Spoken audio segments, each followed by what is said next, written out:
when I was in jail before going to prison, I was part of the Choices program. And so this program is modeled after the Delancey Street program.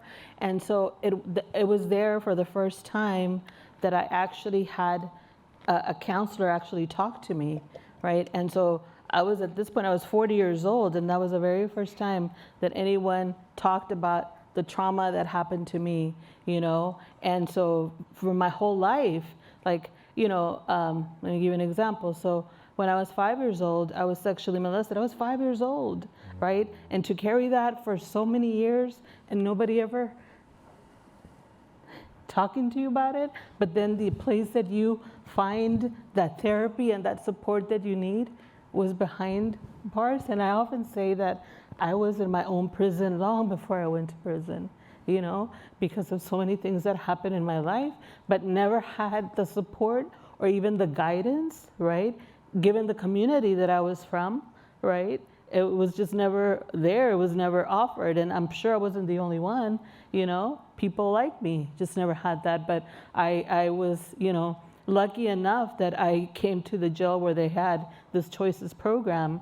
And that helped me so much, just kind of releasing me from my past and forgiving myself.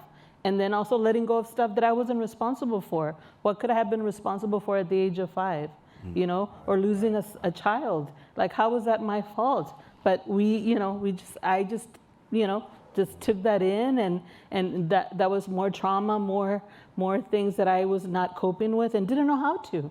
I didn't have the tools.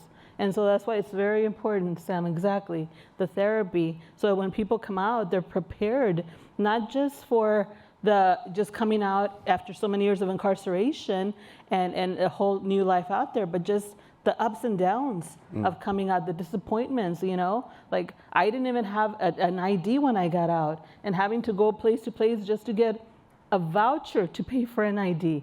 I didn't even have $2 to get on the bus to go, to go all those things. So just trying to navigate life afterwards, it was really, really disappointing, but I knew it was through a different lens that I was seeing life. It was no longer like, oh, I'm a victim or this happened to me. It was like, yes, I refuse to be a victim. And I'm gonna do whatever I have to do, right, to make sure that I go past this, no matter what I have to do and no matter where I have to start from, but I'm not gonna stop there. That's what led me to sign up for college, even though it was against my case manager's request and support. They were like, no, you have a criminal record. You have to take whatever job is offered.